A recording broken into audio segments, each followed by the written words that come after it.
Bon les amis, que dire. On avait dit ce mois d'août allait être un petit peu compliqué pour le Barça, on allait surtout s'intéresser sur la manière.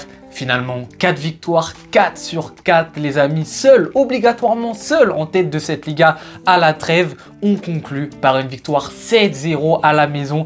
J'ai même pas de points négatifs à aborder, j'ai envie de faire une vidéo d'1 heure. Bon, on fera une vidéo que d'une dizaine de minutes. Franchement les gars, bravo.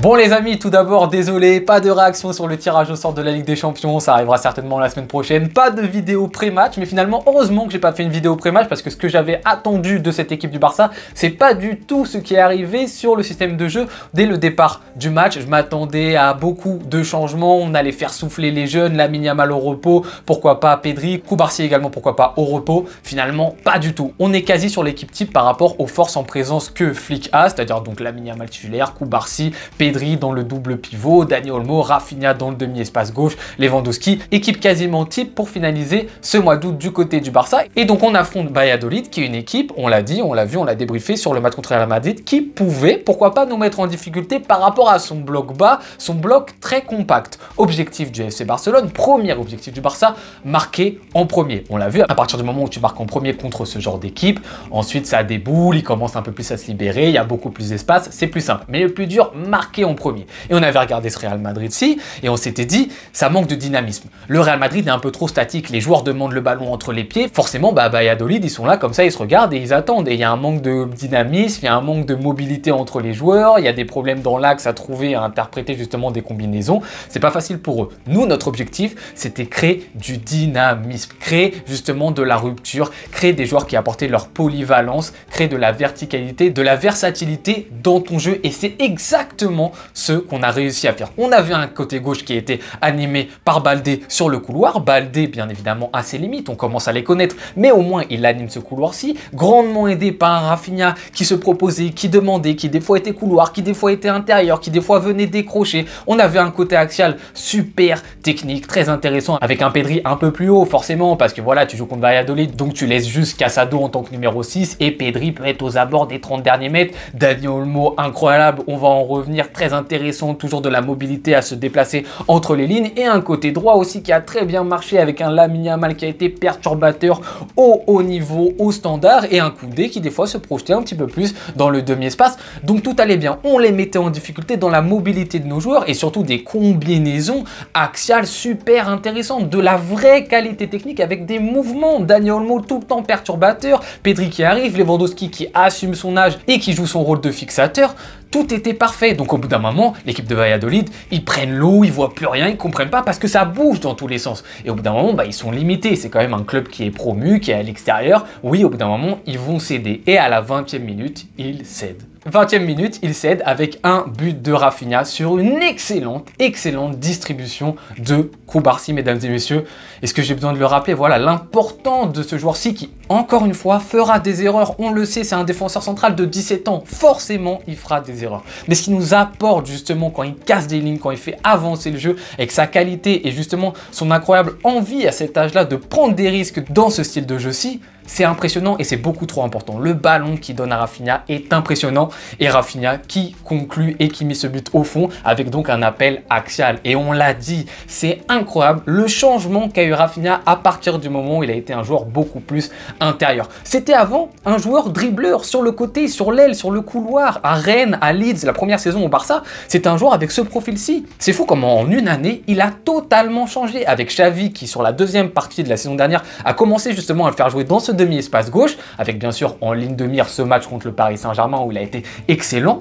Et depuis, après, il a tout le temps été reconduit là. Il fait une superbe deuxième partie de saison l'année dernière sous Xavi. La Flick le remet exactement à ce poste-ci. Il a beaucoup plus de confiance et ça correspond à ses qualités parce que actuellement, je pense que Rafinha n'est toujours pas capable de jouer vraiment à l'aile collé à la ligne. Capacité de dribble, etc. Beaucoup moins pertinent, beaucoup moins fort. Mais par rapport à ses forces, verticalité, puissance, toujours de l'envie, de l'intensité, faire des appels intéressants, tout colle parfaitement. C'est parfaitement adapté à ses caractéristiques et adapté à ses forces de le faire jouer dans un rôle qui est intérieur. Et ce soir, il est super récompensé justement par ses nombreux efforts. C'est excellent, triplé, en plus une passe décisive, match quasi parfait de la part de Rafinha. Et là, c'est bon. Le premier but est marqué dès la 20e minute de jeu. Et là, forcément, ça se libère. Il y a beaucoup plus d'espace. Et 3 minutes plus tard, d'ailleurs, il y a le deuxième but. Juste 3 minutes après. Et on voit qu'il y a beaucoup plus de liberté. Lamine Yamal se permet d'adresser également un magnifique ballon pour Lewandowski. Koundé est très important sur cette action. Regardez le déplacement de Koundé qui permet de libérer Lamine Yamal.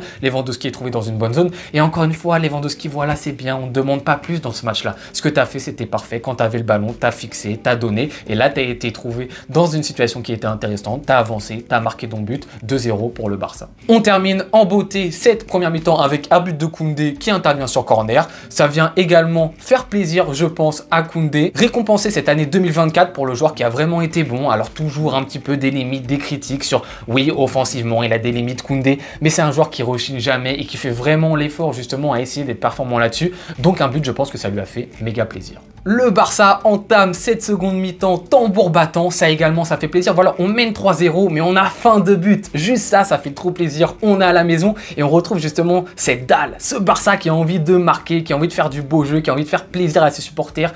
Occasion, Dani Olmo par-ci, Rafinha par-là, des poteaux à droite, à gauche, vraiment c'est voilà, on rentre en deuxième mi-temps avec la même envie et ça c'est parfait. À la 60e, on fait quelques petits changements, on se permet justement de changer un Pedri qui pourquoi pas pourrait être fatigué, un Koubarsi qui est jeune, un Casado également qui fait une bonne partie. Voilà, Casado, bon c'est Valladolid, son rôle de numéro 6 mais pas forcément mis ultra en avant dans ce genre de match-ci, mais à partir du moment justement où il n'est pas mis en difficulté, c'est qu'il fait une bonne partie, donc très intéressant parce que là on le sait avec la blessure de Bernal, il y a de grandes chances que ce soit lui qui interprète ce rôle-ci, donc bravo Casado, match, rien à dire, c'est très bien, 60e on fait les changements et on continue, on avance et ensuite on va marquer donc 4 buts sur les 30 dernières minutes et c'est parfait, voilà c'est football plaisir, on kiffe, on adore ce qu'on voit. 4e but est donc doublé de Rafinha, on peut dire un petit peu de chance etc, il y a des contres favorables si vous voulez, mais si vous regardez bien l'action, il y a Dani Olmo qui est dans cet espace-là, qui distribue très bien pour Lewandowski, puis il y a une projection de Lamine Yamal, il y a une projection de Rafinha, tu crées énormément de densité dans la surface de réparation, forcément s'il y a cafouillage, t'es présent. En fait, tu toques à la porte de la réussite pour ce 4e but. Ensuite, 5e but, triplé de Rafinha, et là, l'action de Lamine Yamal,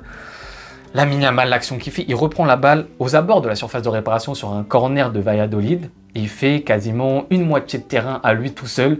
Et ensuite, il a la lucidité pour servir magnifiquement bien Rafinha. Et Lamine Yamal, il fait encore un excellent match. Et je sais que des fois, j'oublie de le mentionner, etc. dans les réactions, les matchs qu'il fait. Parce qu'en fait, plus ça passe, plus tu as l'impression que c'est normal. Mais c'est anormal. C'est anormal d'avoir ce niveau à 17 ans et d'être aussi constant. C'est totalement anormal. Alors oui, mais pas des triplés, des quadruplés tout le temps, etc. Mais c'est fou quoi, c'est fou. Alors que les mecs en plus en face, ils sont prévenus, ils savent maintenant, ils sont au courant. On a dit que ça allait être dur cette année pour Lamine Yamal. Parce que là, les mecs, ils savent.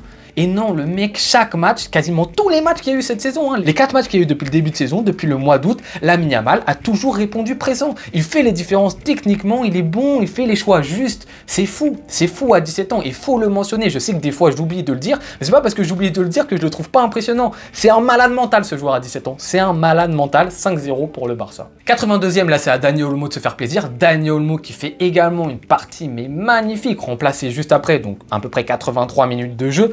Mais voilà, c'est fou, Dani Olmo, moi je l'ai tweeté directement, je suis désolé, hein, c'est une balle gratuite pour Joao Félix, mais vous voyez vraiment la différence entre un joueur highlight YouTube et un vrai joueur de collectif. Joao Félix, il était capable d'avoir des pics, une fois par match, un magnifique petit pont, un magnifique dribble, une magnifique frappe extérieure de pied. Ça, c'était Joao Félix. Il arrivait à faire des trucs incroyables, mais que sur des petits moments des matchs. Dani Olmo, c'est une constance dans le match. Il t'apporte toujours quelque chose d'intéressant. Il fait avancer l'équipe. Contrôle orienté parfait. Il fait les choix justes. Alors, des fois, il y a des petites pertes de balles parce que dans la surface de réparation, il va se permettre des dribbles, des choses qui sont très compliquées. Forcément, je ne dis pas qu'il est juste à 100% du temps. Mais dans la globalité d'un match, regardez tout ce qu'il apporte. Regardez le nombre d'occasions qu'il crée. Que ce soit en faisant la passe, en tirant, avec des dribbles. C'est la différence qu'il y a entre un Joao Félix et Dani Olmo, elle est monumentale. monumental. Et là, Dani Olmo, sur le 1 match et demi entre guillemets qu'il a fait au Barça, regardez techniquement ce qu'il apporte. Et ça aussi, il faut en parler. On en a un peu parlé justement sur le dernier match contre le Rayo Vallecano.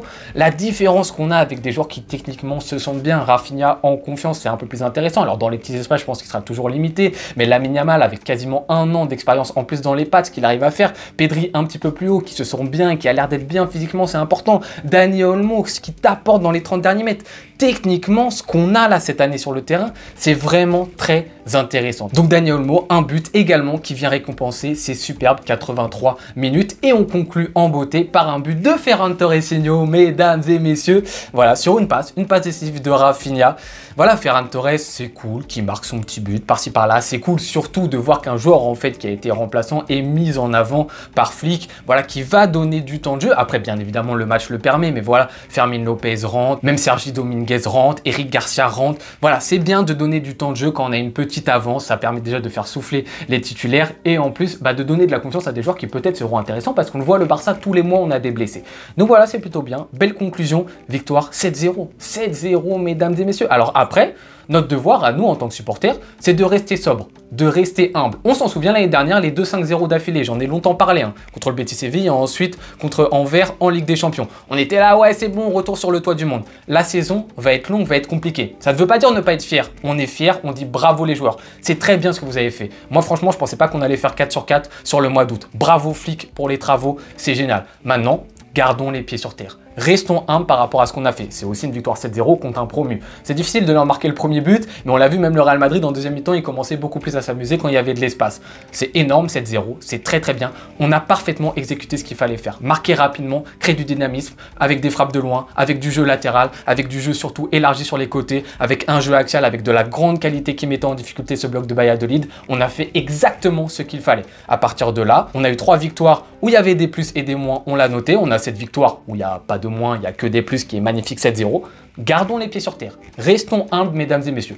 Soyons fiers de nos joueurs, mais restons sobres. Voilà, mesdames et messieurs, la conclusion de ce match qui était un total régal. Total régal à voir, des joueurs individuellement qui étaient excellents, des combinaisons collectivement, c'était super. On est sûr de finir en tête justement de ce classement de Liga à la trêve internationale. Donc ça, c'est déjà bien. Ça fait plaisir. N'oublions pas aussi une chose que j'ai pas trop abordée. Il y a eu des fondations qui ont été faites par Xavi qui sont aussi utilisées par Flick. Donc remercions Flick, c'est lui le premier à remercier pour ce mois d'août. N'oublions pas qui a mis Koubarsi en place, qui a mis Lamine Yamal en place, qui a mis Rafinha en place dans le demi-espace, qui a mis Fermin Lopez en place. N'oublions pas aussi qu'il y a eu des travaux qui ont été faits avant. Juste une petite parenthèse pour parler de ça. On est très content que ça se conclue en beauté ce mois d'août. À la rentrée estivale, ça va être chaud. Il va y avoir des matchs assez chauds. On aura le temps, bien évidemment, d'en parler justement dans cette trêve, les amis. On va un petit peu revenir, un petit bilan sur ce mois global d'août pour ce Barça de Flick. Un petit bilan justement sur le tirage au sort et le calendrier qui nous attend par rapport à la Ligue des Champions.